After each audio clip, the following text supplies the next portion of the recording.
கர்த்தரும் இரட்சகருமாய் இருக்கிற இயேசு கிறிஸ்துவின் ஈடினேற்ற என்ப நாமத்தினாலே மகிமை டிவி நேயர்களை அன்புடன் வாழ்த்துகிறேன். எழுப்புதலின் சத்த நிகழ்ச்சியின் வாயிலாக உங்களை சந்திப்பதிலே மிகுந்த மகிழ்ச்சி அடைகிறேன். இன்றைக்கு சிந்திக்கும்படியாக எடுத்துக்கொள்ளப்பட்ட வேத பகுதி சங்கீதம் 69, 20, 21.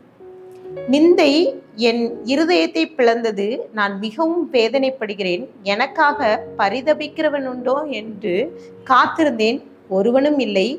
தேய்ச்சுகிறவர்களுக்காக காத்திருந்தேன், ஒருவனையும் காணேன். என் ஆகாரத்திலே கசப்பு கலந்து கொடுத்தார்கள், என் தாகத்துக்கு காடியை குடிக்க கொடுத்தார்கள் என்று சொல்லி இங்கே குறிப்பிடப்படும்.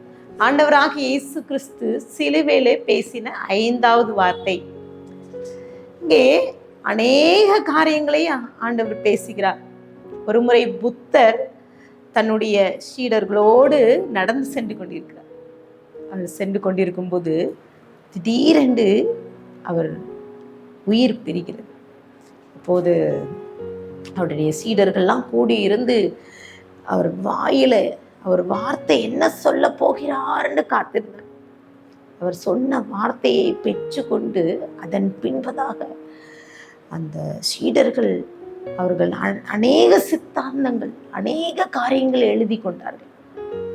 கடைசி வார்த்தை, அந்த கடைசி தருணத்திலே நாம் பேசுகிற வார்த்தை மிகவும் முக்கியமாக கருதப்படுகிறது. இதுவும் ஆண்டவராக இயேசு கிறிஸ்து 5வது வார்த்தையாக அவர் தாகமாய் இருக்கிறேன் என்று சொல்கிறார். யோவான் 19:28 அதன் பின்பு எல்லாம் முடிந்தது என்று இயேசு அறிந்து வேத வாக்கியம் நிறைவேறத்தக்கதாக தாகமாய் இருக்கிறேன் என்று சொல்கிறார். தாகம் இன்றைக்கு அநேக நேரங்களில் தாகம் நம் வாழ்க்கையிலே, நம்மளுடைய சூழ்நிலையிலே நாம் சரீர பிரகாரமாக நாம் அனுபவிக்கிற ஒரு உணர்ச்சி வசமான ஒரு சிந்தனை தாகம். இந்த தாகத்தை குறித்து வேதத்தில் அநேக இடங்களிலே குறிப்பிடப்பட்டிருக்கிறது. ஆண்டவராக இயேசு கிறிஸ்து அவர் தாகமாய் இருக்கிறேன் என்று சொன்னபோது அவர் வேத வாக்கியம் நிறைவேறத்தக்க இந்த வார்த்தையை சொன்னதாக வேத ஆராய்ச்சியாளர்கள் சொல்கிறாங்க. யோவான் 19:29 காடி நிறைந்த பாத்திரம் அங்கே வைக்கப்பட்டிருந்தது. அவர்கள் கடற்காளான்களை காடியிலே தோய்த்து ஈசோப்பினால் தன்னிலை மாட்டி வாயினிடத்தில் நீட்டி கொடுத்தார்கள் என்று சொல்லி அங்கே குறிப்பிடப்பட்டிருக்கிறது. இதே வசனம், இதே காரியம் அங்கே சங்கீதம் 69:21 அங்க சங்கீதக்காரன் தாவீது சொல்கிறார், இந்த வேத வசனம் நிறைவேறுகிறது. என் ஆகாரத்திலே கசப்பு கலந்து கொடுத்தார்கள், என் தாகத்துக்கு காடியை குடிக்க கொடுத்தார்கள் என்று சொல்லி சங்கீதம் 69:21 குறிப்பிடப்படுது. அப்போ ஆண்டவராக இயேசு கிறிஸ்து சிலுவையிலே அவர் பேசின ஒவ்வொரு வார்த்தைகளும், அவர் ஊழியத்தின் பாதையிலே அவர் சொன்ன காரியங்கள், அற்புதம் எல்லாம் வேத வாக்கியம் நிறைவேறத்தக்க அவர் வார்த்தைகள், அவர் செயல்கள் இருந்தது. அவர் நிறைவேற்றி முடித்தார். பாருங்க, ஆண்டவர் அவருடைய தாகம் எப்படிப்பட்டதாக சிலர் சொல்றாங்க, சரீர பிரகாரமான தாகம், சரீர பிரகாரமான தாகத்தை அவர் கொண்டிருந்தார் என்று சொல்லி சொல்கிறாங்க. இங்க குறிப்பிடப்பட்டு ரோம ராஜ்யத்துல அங்க நடக்கிற காரியம் என்னன்னா, கொடுமையான ஒரு தண்டனை. அவர்கள் மிக கொடூரமான தண்டனை. எப்படின்னா சிலுவை மரணம். இந்த சிலுவை மரணம், இப்படிப்பட்ட மனிதர்கள் தன்னுடைய இரத்தம், உடல்ல உள்ள திரவங்கள் எல்லாத்தையும் இழந்து அவர்கள் அணுவாக சித்திரவதை பண்ணி மெதுவாக அவர்கள் உயிர் பிரியும். இப்படிப்பட்ட கொடூரமான தண்டனையைத்தான் ஆண்டவராக இயேசு கிறிஸ்து கொடுத்தார். அப்போ ஆண்டவர் அந்த நேரத்திலும் அவர் வேத வார்த்தையை நிறைவேற்றுகிறார். தாகமா இருக்கிறேன். அப்போ அந்த எண்ணங்கள் அவருக்குள்ளாக ஏன் இப்படி இந்த வார்த்தை வந்தது என்று சொல்லி அநேகர் சொல்லுவாங்க.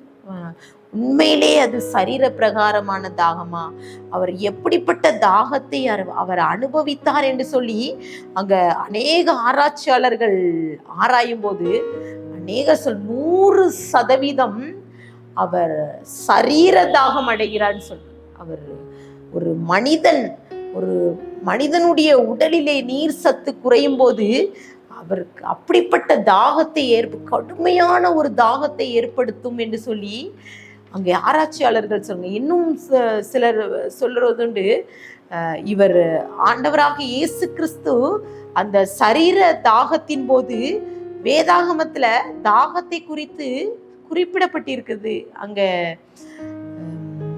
ஆகாரை குறித்து சொல்லப்பட்டிருக்கு வேதத்திலே. ஆகார் அவர் பிள்ளை தாகம், அவர் வந்து வனாந்திரத்துல செல்கிறார். பிள்ளைக்கு குடிக்க தண்ணீர் இல்லை.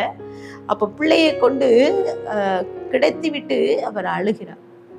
அப்போ ஆகாரின் கண்ணீரை கத்தர் துடைத்து அந்த பிள்ளை அழுகுரலை கேட்டு கத்தர் அங்கே ஒரு ஊற்றை திறக்கிறார், அந்த தண்ணீர் கொடுக்கிறார். பாருங்க, தாகம் இன்றைக்கு நமக்கு தவிக்க முடியாத நேரத்துல இந்த தவிப்பு தாகம் ஏற்படுகிறது. இங்க சிம்சோனை குறித்து குறிப்பிடப்பட்டிருக்கிறது. சிம்சோன் அவன் கழுதையின் தாடை எலும்பை எடுத்து அவன் அடித்து 1000 பேரை கொண்டான். ஆனால் அந்த நேரத்துல அவனுக்கு தாகம் ஏற்படுகிறது. ஆண்டவர்கிட்ட கேட்கிறான், ஆண்டவரே எனக்கு இப்போது தாகமாய் இருக்கிறது, நான் இப்படி இந்த பெலிஸ்தரை நான் கொண்டு இப்போது இந்த தாகத்துக்கு எனக்கு ஒரு வழியை தாங்கன்னு சொல்லி அவன் வேண்டுகிறான். நியாயாதிபதிகள் 15:8 தேவரீர் உமது அடியேன் கையினால் இந்த பெரிய ரட்சிப்பை கட்டளையிட்டு இப்பொழுது நான் தாகத்தினால் செத்து விருத்த சேதனம் இல்லாதவர் கையில் விழ வேண்டுமோ என்றான், கெஞ்சுறான். கத்தர் அங்கே ஒரு துறவை அவன் காண்பிக்கிறான். அவன் தாகத்தை தீர்த்து கொள்கிறான். சரீர பிரகாரமான தாகம். இன்றைக்கு சரீர பிரகாரமான தாகத்தை கத்தர் அனுபவித்தார். அவர் உடல்ல ஒரு சொட்டு ரத்தம் இல்ல, ஒரு நீர் ரத்தமும் ஜலமாக வெளியேறுது. அவரால் குடிப்பதற்கு அவருக்கு நல்லதொரு தண்ணீர் கிடைக்கல. காடியை எடுத்து அவர்கள் கொடுக்குறாங்க. அப்படிப்பட்ட சூழ்நிலையில கத்தர் வேதனைப்படுகிறார். ஆனால் சிலர் சொல்றாங்க, இது அவர் ஆத்ம தாகம், ஆத்மாவிலே ஏற்படுகிற தாகம்.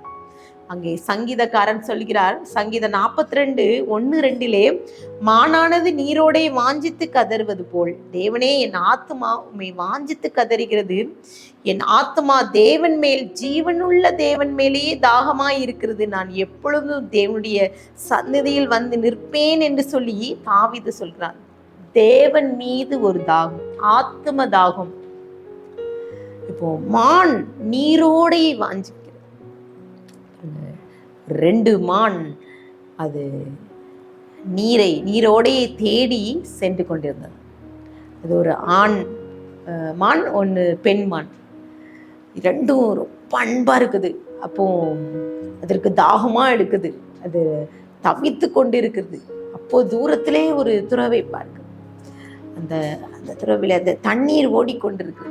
அப்போ அந்த இடத்துல அது சென்று தாகத்தை தீர்க்கணும். இப்போது அது பார்க்கிறது, மிகவும் கொஞ்சமா தண்ணீர் இருக்கு. அப்போ அது ஆண் மான் சொல்லுது பெண் மானை பார்த்து, நீ இந்த குடித்துக்கொள். அந்த பெண் மான் வந்து ஆண் மானை பார்த்து, நீ குடித்துக்கொள்ளுன்னு சொல்லி 2ம் தாகத்திற்கு தண்ணீர் குடிக்காமலே மடிந்து விட்டது. சில நேரங்கள்ல நாமும் கூட நம்மளுடைய தாகம், நம்மளுடைய காரியங்கள் தாகம் எப்படிப்பட்டதாக இருக்கிறதுன்னு சரீர பிரகாரமான தாகமா இருக்கிறது. ஆனால் இங்கே தாவீது சொல்கிறார், மான் நீரோடை வாஞ்சித்தது போல கதறுது, அதே போல தேடி தவிக்குது, அதே போல என் ஆத்மா தவிக்குது. ஆத்மாவிலே ஆண்டவராக இயேசு கிறிஸ்துவுக்கு ஆத்மாவிலே ஏற்பட்ட தாகம் என்று சொல்கிறார் வேதத்துல. சங்கீதக்காரன் சங்கீதத்துல 63:1 குறிப்பிட, தேவனே நீர் என்னுடைய தேவன், அதிகாலமே உம்மை தேடுகிறேன், வறண்டதும் விடாய்த்ததும் தண்ணீரற்றதுமான நிலத்திலே என் ஆத்மா உம்மேல் தாகமாய் இருக்கிறது, என் மாம்சமானது உம்மை வாஞ்சிக்கிறதுன்னு சொல்றான். தாகமாய் இருக்கிறது என்ன சொல்லி. அப்போ நீர் என்னுடைய தேவன், நான் உம்மை தேடுகிறேன் என்று சொல்ற. அப்போ இந்த ஆத்ம தாகம் என்பது தேடல், தேடுவது, ஆண்டவரோடு சேர்ந்து வாழ்கின்ற வாழ்க்கை. அதைத்தான் கர்த்தர் விரும்புகிறார். ஆண்டவராக இயேசு கிறிஸ்துவின் ஆத்தும தாகம். அங்கே தாகத்தை குறித்து இங்கே தாவீது அவனுடைய சொந்த அனுபவத்திலே சொல்றான். ஆண்டவரே, என் மாம்சமானது உம்மை வாஞ்சிக்கிறது, உம்மீது வாஞ்சை, உம்மை தேடுவதுதான் என்னுடைய எண்ணமா இருக்குது என்று சொல்றான். அப்போ இன்றைக்கு தாவீது அவனுக்குள்ளாக இருந்த ஆத்தும தாகம், அதே போலதான் கர்த்தருக்குள்ள ஆத்தும தாகம் இருக்கிறது. சமாரியா ஸ்திரீட்ட சொல்றார். அவர் ஒரு முறை சமாரியா அந்த பகுதியிலே செல்லும்போது அங்க ஒரு கிணறு அருகே கர்த்தர் உட்கார்ந்து இருக்கிறார். அங்க சமாரியா ஸ்திரீ அங்கே தண்ணீர் முள்ள வருகிறார். அங்க வசனம் சொல்லுது, யோவான் 4:14, நான் கொடுக்கும் தண்ணீரை குடிக்கிறவருக்கோ ஒரு காலம் தாகம் உண்டாகாது, நான் அவனுக்கு கொடுக்கும் தண்ணீர் அவனுக்குள்ளே நித்திய ஜீவ காலமாய் ஊறுகிற நீரூற்றாயிருக்கும் என்றார் என்று சொல்லி அங்கு கொடுப்போம். கர்த்தர் ஒரு தாகத்தை குறித்து சொல்கிறார். ஒரு கிணற்றருகே ஒரு பெண் வந்து நிற்கிறார். அவர் ஒரு சமாரிய பெண். ஆண்டவராக இயேசு கிறிஸ்து அங்கே உட்கார்ந்து இருக்கிறார். சமாரிய பெண் வந்து நிற்கிறார். அவளோடு ஆண்டவர் பேசுகிறார். தாகத்துக்கு தான் என்று சொல்கிறார். அப்போ இந்த சமாரியா ஸ்திரீ, நீ யூதனாயிருக்கிற என்கிட்ட கேட்கிறீங்களே, இந்த கிணற்றுல தண்ணீர் எடுக்கிறதுக்கு உங்ககிட்ட பாத்திரமும் இல்லை, அப்படி என்று இந்த கிணறும் ஆழமா இருக்கிறது என்று சொல்றார். இதெல்லாம் சொல்லும்போது ஆண்டவர் சொன்ன வார்த்தை, நான் கொடுக்கும் தண்ணீரை குடிக்க ஒரு காலம் தாகம் எடுக்காது, ஆனால் இந்த தண்ணீரை குடித்தால் தாகம் எடுக்கும். அப்போ சமாரியா ஸ்திரீ உலக பிரகாரமான காரியத்துல யோசிக்கிறார். இந்த தண்ணீரை குடித்தால் தாகம் எடுக்கும்னா, இது யாக்கோபுடைய கிணறு, அவருடைய பிள்ளைகள் எல்லாம் அங்க தண்ணீர் மொண்டு அவர்களுக்கு ஆடு மாடுகள் எல்லாம் குடிக்க கொடுத்த அந்த கிணறு, நீ யாக்கோபிடம் பெரியவரா என்று சந்தேகத்தோடு கேட்கிறார். ஆனா சமாரிய ஸ்திரீ கிட்ட ஆண்டவர் பேசுகிறார், தெளிவாக பேசுகிறார். 4:14 அவர், நான் கொடுக்கும் தண்ணீரை குடிக்கிறவருக்கு ஒரு காலம் தாகம் இருக்காதுன்னு சொன்ன ஆண்டவர், அவர் ஜீவ தண்ணீரை குறித்து அங்கே பேசுகிறார். பாருங்க, ஜீவ தண்ணீரை குறித்து அவர் சொல்ற காரியம் யோவான் 4:10, இயேசு அவளுக்கு பிரதியுத்தரமா, நீ தேவனுடைய ஈவையும் தாகத்துக்கு தாய் என்று உன்னிடத்தில் கேட்கிறவர் இன்னார் என்பதை அறிந்தாயானால் நீயே அவரிடத்தில் கேட்டிருப்பாய், அவர் உனக்கு ஜீவ தண்ணீரை கொடுத்திருப்பார் என்றார். ஜீவ தண்ணீர், இன்றைக்கு ஜீவ ஊற்று. அப்போ இந்த சிலுவையிலே ஆண்டவராக இயேசு கிறிஸ்து அவர் தன்னுடைய இரத்தத்தை ஜீவ ஊற்றாக வெளிப்படுத்துகிறார். சமாரிய ஸ்திரீ அதை கண்டு கொள்கிறார். அவளுக்கு ஒரு சந்தேகம். அவள் கேட்ட காரியங்களை ஆண்டவர்கிட்ட கேட்கிறார். யோவான் 4:25-26 அந்த ஸ்திரீ அவரை நோக்கி, மேசியா எனப்படுகிற வருவார் என்று அறிவேன், அவர் வரும்போது எல்லாவற்றையும் தமக்கு அறிவிப்பார் என்றார். அதற்கு இயேசு, உன்னுடனே பேசுகிற நானே அவர் என்றார். அப்போ ஆண்டவர் பேசுகிறார், நான் தான் மேசியான்னு சொல்றார். அவளுக்கு ஒன்றும் புரியல. அவள் என்னெல்லாம் செய்தாள், அவள் என்ன தவறு செய்தாள், எல்லாத்தையும் முன்னறிவிக்கிறாள். அவள் எல்லாத்தையும் போட்டுட்டு ஓடுறான்.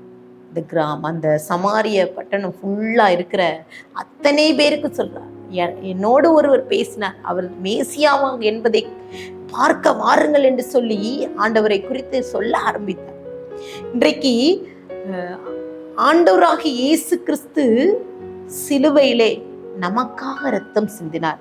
பாருங்க, அநேகர் சொல்ற காரியம், ஆண்டவராக இயேசு கிறிஸ்து ஒரு மனிதனை போல தன்னுடைய சரீர பிரகாரமான தாகமும் அவர் ஏற்படுகிறது, அவர் ஆவிக்குரிய தாகம், ஆத்தும தாகம் அவருக்குள்ள ஏற்படுகிறது. இந்த ஆத்தும தாகம், இந்த ஜீவ தண்ணீர் யார், அது எதை குறிக்கிறது பாருங்க? நித்திய வாழ்வை குறிக்கிறது, பரலோக வாழ்வை குறிக்கிறது. ஒரு பாடல் வரி, நம்ம எல்லாருக்கும் தெரிந்த பாடல். என்னோடு சேர்ந்து நீங்கள் பாடலாம் பாருங்க. நம்ம ஆலயங்கள்ல இந்த பாடலை பாடும்போது மிகவும் நாம் பரவசம் அடைந்து விடுவோம். ஆனால் அந்த பாடலில் அநேக அர்த்தம் இருக்கு. ஜீவ தண்ணீரை குறித்து ஒரு ஒரு அழகான ஒரு வெளிப்பாடை கொடுக்கிற அந்த பாடல். திறக்கப்பட்டதாம் ஊற்று சிலுவையிலே, இரட்சகரின் காயங்களில் வெளிப்படுதே. திறக்கப்பட்டதாம் ஊற்று சிலுவையிலே, இரட்சகரின் காயங்கள் வெளிப்படுதே. பாவக்காரைகள் முற்றும் நீங்கிட, பாவக்காரைகள் முற்றும் நீங்கிட, பாரிசுத்த சமூகத்தில் ஜெயம் பெற்றிட, பாரிசுத்தர் சமூகத்தில் ஜெயம் பெற்றிட. ஊற்று தண்ணீரே எந்தன் தேவ ஆவியே, ஜீவநதியே என்னில் பொங்கி பொங்கி வா. ஊற்று தண்ணீரே எந்தன் தேவ ஆவியே, ஜீவநதியே என்னில் பொங்கி பொங்கி வா. பாருங்க, இந்த நாளிலே பாருங்க, இந்த பாடல் வரிகள் இன்றைக்கு அநேகர் பாடும். இன்றைக்கு அந்த வரி என்ன சொல்கிறது பாருங்க. திறக்கப்பட்டதாம் ஊற்று சிலுவையிலே, இரட்சகரின் காயங்கள். அப்போ ஆண்டவர் சிலுவையிலே தன்னுடைய இரத்தத்தை சிந்தி அவர் ஜீவ தண்ணீராகி, அவர் அந்த இரத்தம் அந்த திறக்கப்படுகிறது. எங்கே? கல்வாரியிலே திறக்கப்படுகிறது. அவர் இரத்தத்தை சிந்தினத்தின் நிமித்தம் அவர் நம்மை மீட்கிறார், நம்மளுடைய ஆத்துமாவை மீட்கிறார். நம்மளுடைய ஆத்துமா விலையேற பெற்ற ஆத்துமா, அதைத்தான் கர்த்தர் நேசிக்கிறார், விரும்புகிறார். இன்றைக்கு அநேக இடங்கள்ல ஆத்துமா பாருங்க, அது ஆண்டவரை விட்டு விலகி சொல்கிறது, பாவ காரியத்துக்குள்ள இருக்குது. என்னுடைய ஆத்துமா பாருங்க, ஒரு மனிதனுக்குள்ள ஆவி, ஆத்துமா, சரீரம் என்கிற 3 காரியம் இருக்குது. இந்த ஆத்துமாவிலே ஏற்படுகிற காரியம், இந்த ஆத்துமா பலவீனமா இருக்குது. அப்போ இந்த ஆத்மாவிலே ஏற்படுகிற தாகம், இந்த ஜீவ தண்ணீர் அவர் நித்திய வாழ்வை சொல்கிறார். உலக பிரகாரமான காரியங்கள்ல, உலக பிரகாரமான எண்ணங்கள்ல, உலக பிரகாரமான சூழ்நிலைகள், காரியங்களை நம்ம சில நேரங்களில் எண்ணிக்கொண்டு இருக்கிறோம். ஆனால் கர்த்தர் ஆத்தும தாகத்தை நம்மிடம் எதிர்பார்க்கிறார். அந்த சமாரியா ஸ்திரீ அதை அவள் மற்றவர்களுக்கு அறிவிக்கிறார், இயேசுவை அறிவிக்கிறார். யோவான் 7:38 என்னிடத்தில் விசுவாசமாய் இருக்கிறவன் எவனோ அவன் உள்ளத்திலிருந்து ஜீவ தண்ணீர் உள்ள நதி ஓடும் என்று சொன்னார். அப்போ கர்த்தரை நாம் விசுவாசிக்கும் போது நம் உள்ளத்துக்குள்ள அந்த ஜீவ நதி புறப்பட்டு வருகிறது. அந்த ஜீவ நதி பாருங்க, சிலுவையிலே கர்த்தர் நமக்காக இரத்தம் சிந்தி நம்மை மீட்டிருக்கிறார். எரேமியா 2:13 என் ஜனங்கள் 2 தீமைகளை செய்தார்கள், ஜீவ தண்ணீர் ஊற்றாகிய எண்ணெய் விட்டு விட்டார்கள், தண்ணீர் நிற்காத தொட்டிகளாகிய வெடிப்புகள் உள்ள தொட்டிகளில் தங்களுக்கு வெட்டி கொண்டார்கள் என்று சொல்லி அங்கே குறிப்பிடப்பட்டிருக்கு. அப்போ ஜீவ தண்ணீர் ஊற்றாகிய எண்ணெய் விட்டு, ஆண்டவரை விட்டு விட்டோம். இன்னைக்கு நம்மளுடைய எண்ணங்கள், சிந்தனைகள், நம்மளுடைய செய்கைகள், செயல்கள், எல்லா காரியங்களிலும் ஆண்டவரை நாம் மறந்து விடுகிறோம்.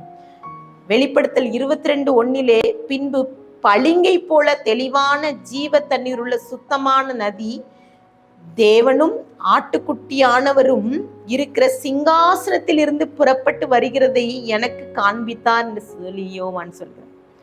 அப்போ ஜீவ தண்ணீர் உள்ள நதி ஆண்டவரிடம் இருந்து நமக்கு வருகிறது. அந்த நதி, அந்த ஜீவ ஊற்று, ஆண்டவர் அதை நமக்கு தர இருக்கிறார். நாம் அந்த ஜீவ தண்ணீராக இயேசுவை பெற்றுக்கொள்ள எவ்வளவேன்னு நாம் இருக்கிறோம். அவர் மேசியா, நம்மை மீட்க இந்த உலகத்திற்கு வந்தார். அதனால்தான் அவர் தாகமாய் இருக்கிறேன். நம்ம ஆத்மாவை அவர் அவர் அவர் இன்றைக்கு இந்த என் மகள் என்கிட்ட வர மாட்டாளான்னு சொல்லி அவர் ஏங்கிக் கொண்டே இருக்கிறார். அந்த ஆத்மா ஆதாய காரியம். இந்த சமாரியா ஸ்திரீ மேசியாவை கண்டு கொண்டாள், இயேசுவை கண்டு கொண்டாள். இன்றைக்கு எத்தனை பேர் ஆவிக்குரிய வாழ்க்கையில நம் ஆண்டவரை கண்டு கொண்டு இருக்கிறோம்? ஆண்டவரை நாம் மேசியா, அவர் நம்மை மீட்கிறவர் என்று சொல்லி எத்தனை பேர் நாம் கண்டு கொண்டு இருக்கிறோம்? இன்றைக்கு அநேக நேரங்கள்ல நாம் ஆண்டவர் தவித்து கொண்டு இருக்கிறார். நம்மை மீட்க இந்த உலகத்திற்கு அவர் வந்தார், நமக்காக இரத்தத்தை சிந்தினார். ஏசாயா 53:7 அவர் நெருக்கப்பட்டு ஒடுக்கப்பட்டும் இருந்தார், ஆனாலும் தம்முடைய வாயை அவர் திறக்கவில்லை. அடிக்கப்படும்படி கொண்டு போகப்படுகிற ஒரு ஆட்டுக்குட்டியை போல, தன்னை மயிர் கத்திரிக்கிறதுக்கு முன்பாக சத்தமிடாத ஆட்டை போலவும் அவர் தம்முடைய வாயை திறவாதிருந்தார்னு சொல்லி அங்கு குறிப்பிடப்பட்டிருக்கப்போ எவ்வளவே நமக்காக அவர் பாடுபட்டிருக்கிறார். அவர் நமக்காக தாகமா இருக்கு, நம்ம ஆத்மா ரட்சிப்புக்காக, நம்மை மீட்கும்படியாக. அவருக்கு தெரியும் நம்மளுடைய கஷ்டம், பாடு, பிரச்சனை. அவர் தன்னுடைய சரீரத்திலே அந்த பாடுகளை அனுபவித்தார்.